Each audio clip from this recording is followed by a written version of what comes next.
Afternoon, everyone. Welcome to our pre-match press conference to preview our game against Leeds United. We'll start off with Finny from Sky. David, first of all, can we start with Jack Grealish? What more can you tell us about the injury that he sustained, and is the concern for him that this really puts paid to his hopes of breaking into the squad for the World Cup as well?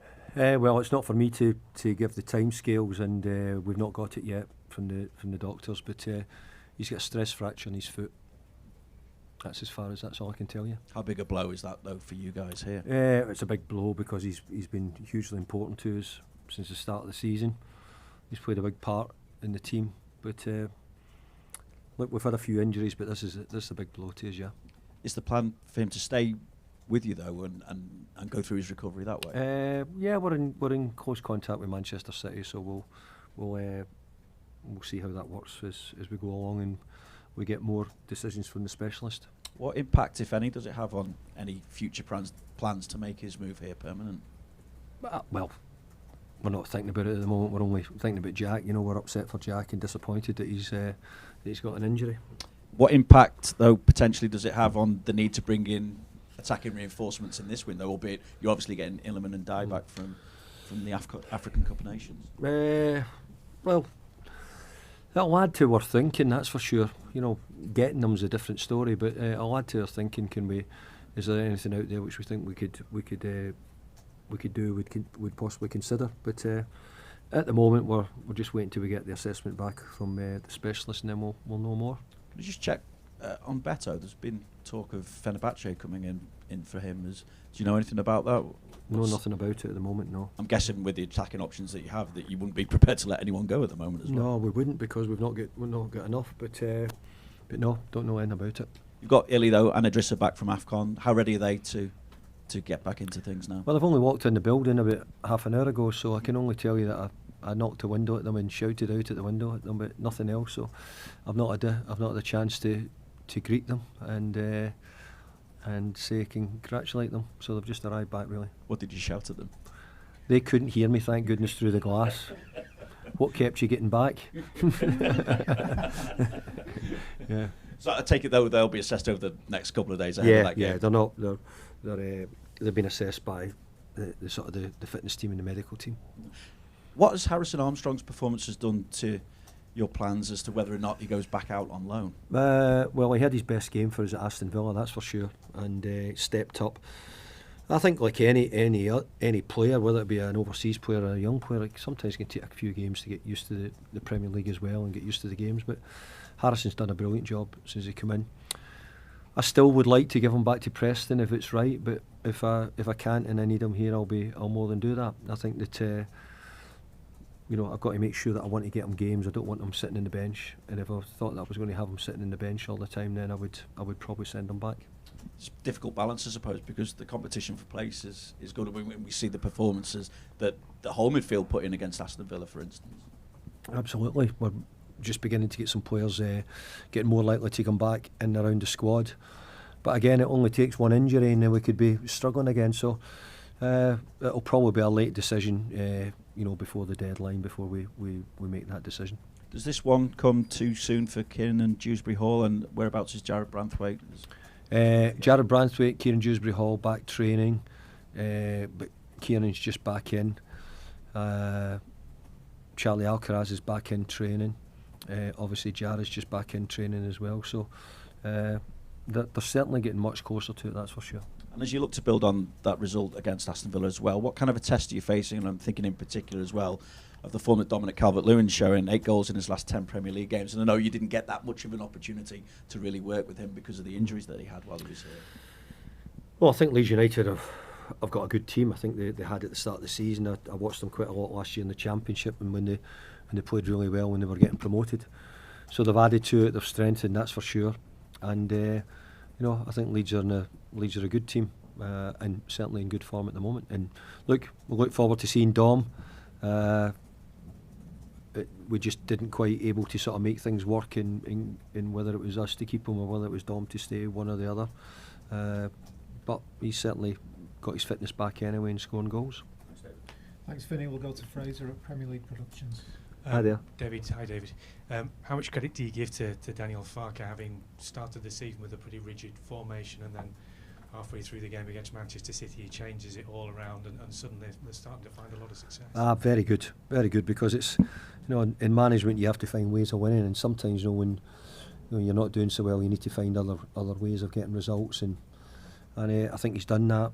He's got some good players at Leeds United. They certainly have, and his change of style and system has certainly helped him.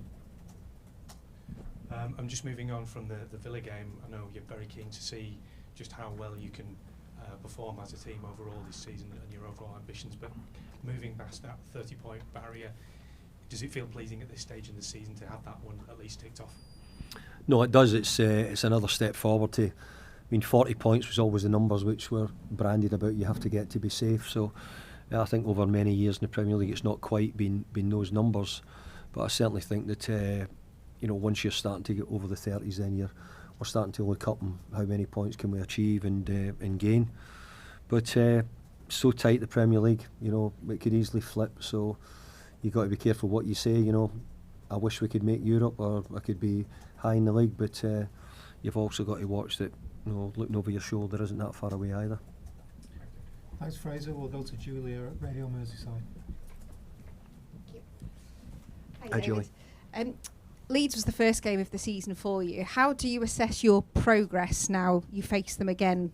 Where do you see you've sort of got to for now? Well, I think we've stepped up. I think some of the players have made big contributions to us who've come in. Certainly helped us. I think the team's improved greatly in many ways. It really has. But also, the sort of stalwarts who've been here for a long time: Tarkey, Jordan, Michael Keane, Mikolenko. A lot of those ones have stood up over the period and probably improved this first half of the season. So we hope they remain that way. Pretty pleased in a lot of things.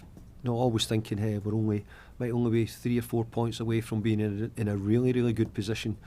But also you could look at the other way and say you might only be 3 or 4 points away from being too close at the bottom end. So hopefully we can keep it going, and as I said, I hope we get a couple of opportunities where we could maybe break into the top echelons as the season goes on. So Monday night might give us another big opportunity to try and step up again.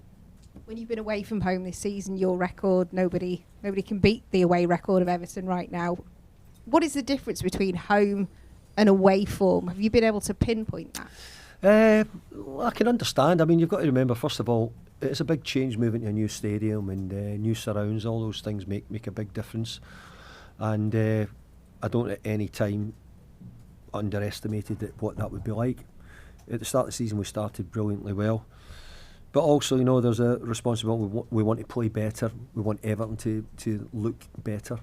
I want Everton to win all the games, and it doesn't really matter to me how we do it, but we also want to try and do it with a bit of style if we can.